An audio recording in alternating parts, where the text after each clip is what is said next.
Hi, I cannot believe I'm doing this again. This is day two. This is not a podcast. Let me first start by saying this is not a show. This is not a podcast. This is not a thing. But a lot of you listened last time I came on and talked, and I had more things to say and talk about, things on my mind. And I thought, why not hop on again? So here I am back in my office. I call it my office. It is my couch in my sunroom.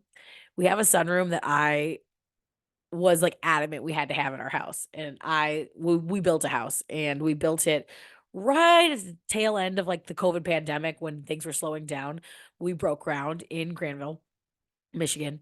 And I did not know the process of building a house, but I had a best friend. I have a best friend who built a house here in the same neighborhood because I'm that person. I follow my friend.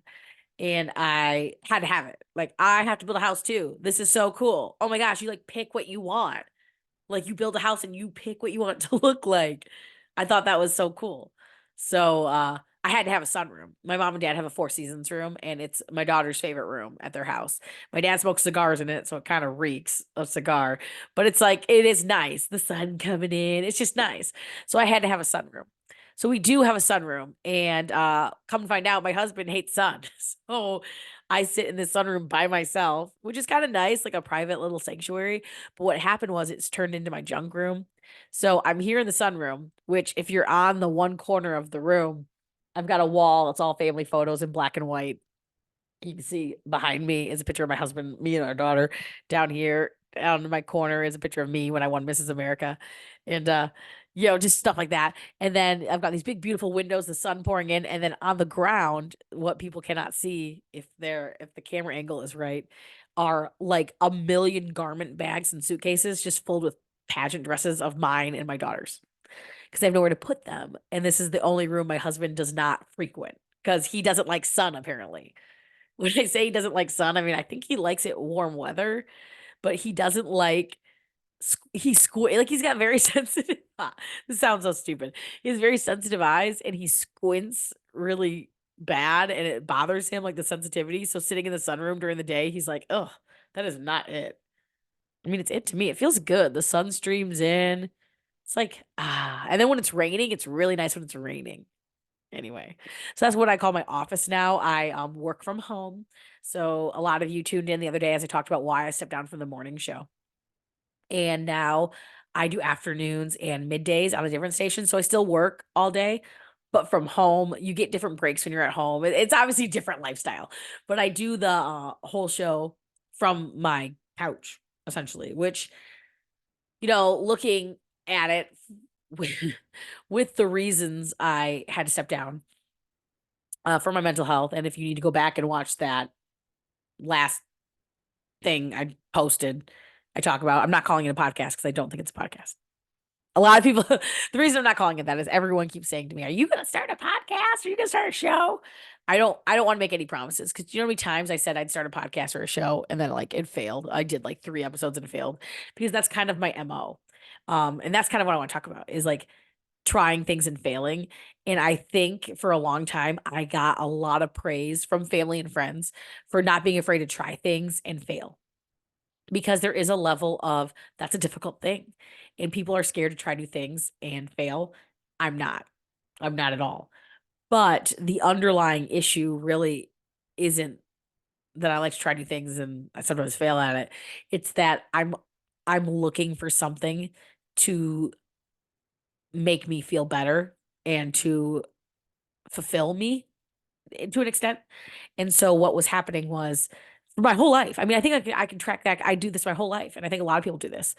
Um, I would pick up a hobby or pick up a sport or pick up a podcast. I'm gonna start a show, we'll say, and I would throw everything into it for like 3 episodes. If it's a podcast, we'll say 3 episodes, and then it got hard. I burned out. I couldn't find guests. I had nothing to talk about. You get name a reason. I got lazy. Um, my depression wouldn't let me get off the couch, and I was over on that other couch in the living room laying there, and I literally physically couldn't get up. I couldn't make myself get up until I had to get up, which would be to like pick up my kid. So I would fail. It would stop posting, and then what I would do is I'd go on and be like, "Ugh, no one wants to hear this anyway," and I'd just delete every episode and act like it never happened. I have done that 12 times. Maybe more. I can think of so many like podcasts I tried to start that I thought were going to be brilliant. The next thing that I started, did an episode or two, and then failed and then quit. So that's why I'm saying this is not a podcast. This is not a thing. This is I'm coming on when I have something to say. That's what I'll call it. This is I coming on because I have something to say.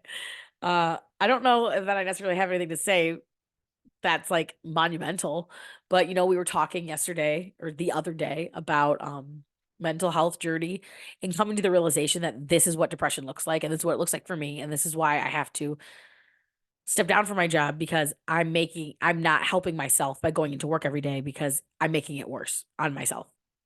And my husband gave me the green light to, hey, we'll figure it out if this is what you need to do. That's why I did what I did. But I have been analyzing, when were the happiest times in your life? Like, when were the times that maybe your depression took a back seat, and how do you recreate those? And I don't think you can really recreate a moment to find happiness. That's not really how it works. I think a lot of therapy and talking, and that's really how you get better. But I wanted to like dive back into moments that I truly felt passionate about something and happy. And I realized all these hobbies, all these things that I found fulfillment in didn't necessarily actually make me happy. They aided in an anxiety that I had and in my depression. So like if I'm looking at running, that's a big one. If you just started following me, hi, I'm Jackie Green, Jackie Blankenship. I'm gonna use my real name. I think I might as well. Jackie Blankenship, former Mrs. America. I have a 7-year-old and I'm married, and I'm a runner. I've ran since I was in 5th grade, and that's I could do a whole I could do a whole talk with you about how I got into running because it's kind of funny. But I got into running because in 5th grade I went to school and we had this thing called the 7-minute mile club for any kid that could run faster than 8 minutes. It had to be 7:59 or faster. Then you got in the 7-minute mile club. And I know I've told this story before. So if you've heard this before, I'm sorry. I went to school and I never had an interest in that because I didn't think I could do it. And my 5th grade teacher was a runner, and he like tried to pep talk the whole class. Like, I'm going to go out there today and I'm going to run a 7-minute and 45-second mile. And if you run next to me, you will run that. That's all you have to do. And he made it sound so easy. Like, if you run next to me, it's all you have to do. So I was wearing like, I don't know, like jeans and a corduroy blouse, and it's like 80 degrees out because it was like an unusually warm October day. And I had on like Mary Jane shoes, like not even running shoes, because I was the kid that didn't tell her mom anything. Like, I didn't say, hey, mom, we have the mile. I have to wear sneakers. So we went out to the track or whatever they had at the school, and he started running, and they go, and he starts his stopwatch. And I was like, I'm running next to this Mr. DeGoffa.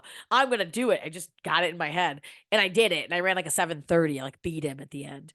And then I had never done sports up to that moment. Like, I had literally done dance, and that was it. I'd never done a sport. And my dad was a former runner, and he thought it was really cool. Wow, you did that with no like never having done a sport, never played soccer, didn't do a sport.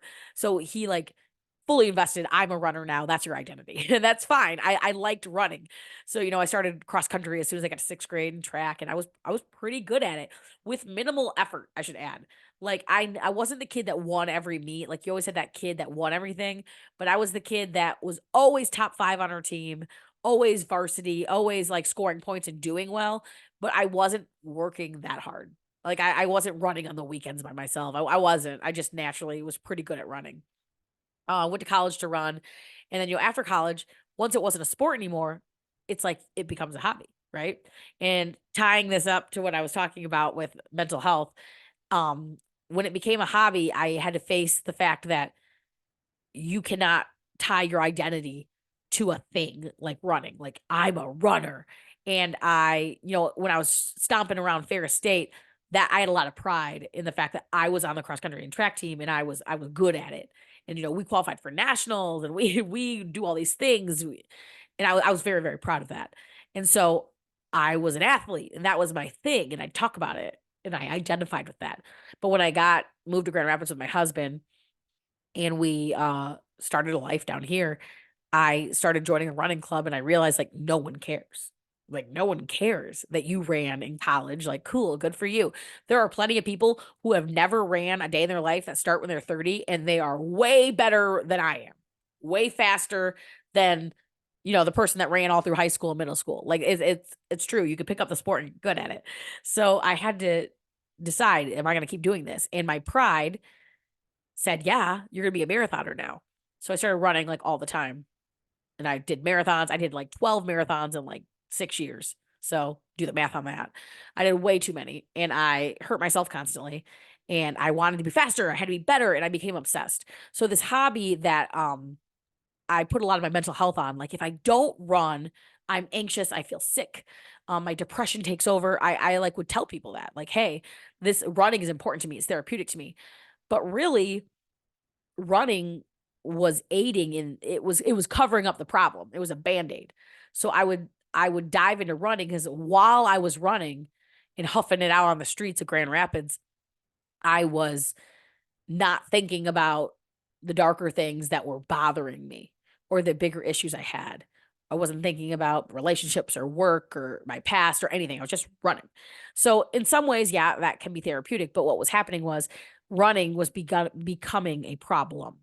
Like I was obsessed with it. I was addicted to it.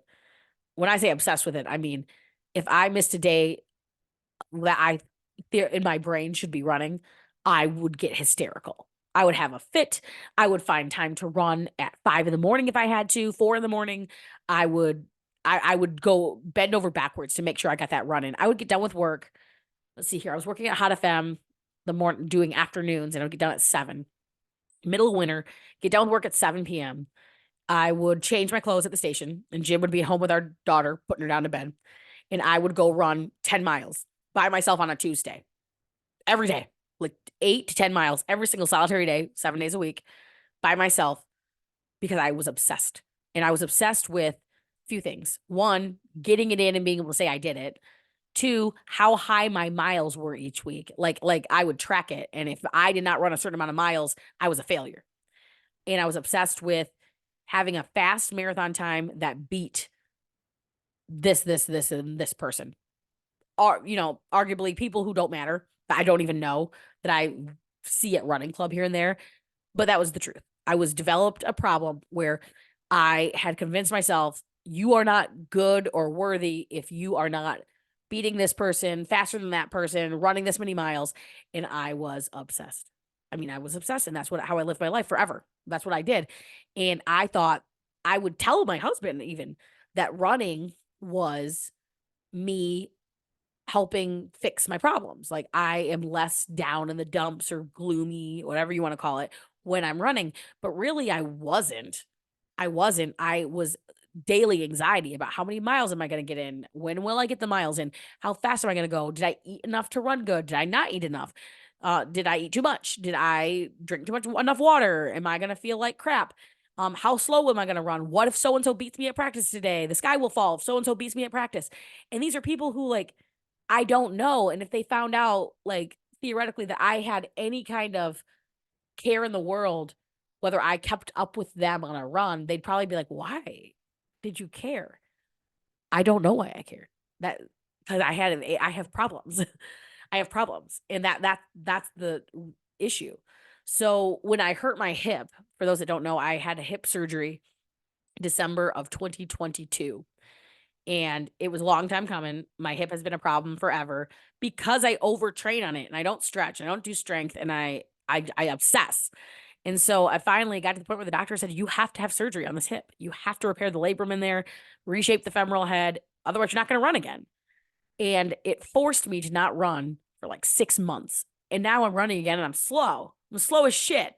I went from, to put it into perspective, like 2 years ago, we'll say, I would go for a run with a group. I run 10 miles and I run like 8:20 per mile. And that was an easy run. Now, I run 2 miles at like 10-minute pace and I'm huffing and it's a struggle. And I know it's something you got to build back, but I'm scared with all the work I've done to get to where I'm at and to, say, hey, you had to leave your job, step down from your job. You had to do these other things. Maybe it's not a good idea for me to try to get back into that place. So then part of me says, well, then who are you? Because you were a runner. That's who you are. but that's not who I am. It's something I did. And now I'm looking at it like that's something I did that aided in my anxiety. Do I want to be that person again? Did I feel better doing that or feel better not doing that? And now I don't even know. I genuinely don't know, which made me feel better. So it's a question I ask myself all the time. And we talk about hobbies, and a lot of people who followed me on social media for a long time want to talk about, you're so fast at running, or you're a beauty queen, you're Mrs. America. And I think that that's why I wanted to come on and do a few sit downs and talks and talk about how some of these things I did weren't or accomplished weren't great for me. I mean, they might sound good and they're good on paper, but they weren't good in my head, and that I have a lot of sour memories tied to some of these things. So, I mean, at this point, I've talked for so long. I'm not going to talk about any of my other hobbies, but running, I guess, is the big one. And, I'm at a crossroads where, like today, my daughter has a half day of school. I have to go pick her up shortly. And all morning long, I thought, it's a beautiful day. Go run. Go run. Go do this. You're back into it. You're going to go run because you're a runner. But then, I've been sitting here ever since recording the other day and talking about my mental health. I've been thinking maybe you don't need to go run, and that's okay. Because I do a thing where I'm a runner. Running's my hobby. Running's healthy. And I want to be good at it again. I want to be labeled a good runner. I don't want to be a runner. I want to be a fast runner. And maybe I don't need to beat myself up so much because I didn't go for a run. Maybe that's okay. And that's hard because I'm a runner. How do you decide who you are and what you want and what truly makes you happy? Because that's a question I ask myself a lot. How do I decide if I'm going to run, is it going to step me back again? Am I going to get back down that rabbit hole of anxiety of, did I run enough? Is it not enough? Am I fast enough? Am I considered slow? Are people going to check my time? Like, a fear I had used to be, if I run a race and it's not fast, all these people I know are going to look online and see the results and see how bad I did and think I suck now. Okay. I know logically that is ridiculous, right? I know logically no one cares what I ran, and no one, even if they did find out, they wouldn't be like, she sucks now. But that's not what my brain tells me. That's not what I think in the moment. So I'm trying to, now that I've stepped down from work and I'm giving myself the grace to sleep and to live my life a little differently, I'm trying to now reanalyze everything I do and why I do it, which is tedious. So if I'm starting with running, these are the conversations I'm having in my head. So do I think I'm going to run again? Yeah, I think I want to. But I think I want to run for the right reasons. I'm a ambassador for Still I Run, which is a mental health awareness running group, basically. I think I want to run and try to feel good running here in my brain and physically, but it's finding that balance, right? I think I need to do little things like not wear a watch. So I don't know how fast I went. Don't track my miles, because tracking my miles, that can become addicting real quick. So that's where I'm at. So this is not a podcast talk. I literally was sitting here by myself laughing at myself and my own jokes. They're not even funny. So that's it. I'm going to pick up my daughter from school now. That's my conversation about my accomplishments in running. I'm like basically debunking anyone that thought I was accomplished. I want to debunk it. No, I'm not. Everything I did was selfish and fueled in my anxieties. That's not 1,000% true. That's not 100% true, but there's a grain of truth to that. And I think I just wanted to come on, and I'm trying to maybe talk about things I should. This is what it is. This is what it is. I want to share the things that I've been posting on social media for the last 10 years and peel back the layers of that onion, because I show the outside world, which has been my real identity, my radio facade, my Jackie Green, a picture of me, Mrs. America, a runner who's fit, who has this beautiful family, who has no problems. And I think I want to start dissecting each of my things and peeling it back, why I do it, how we can do it better, and how I can feel better doing it, and why you should do it or why you shouldn't do it. I don't know. So that's that. And that's all I have to say today. So this is not a podcast. Again, I don't promise anything. I don't promise that I'm going to come back on and do this again. But today I did and talk a little bit about running. And I will share if I come back, because again, this is not a show. If I come back and do this again, I will share whether I run and how I felt. And maybe I'll bring my camera, and part of it could be me on the run. And I'll tell you how I felt, because I'm sure it won't be good. Thank you for listening. If you're listening, if you're not, this still feels pretty good to talk. So thank you.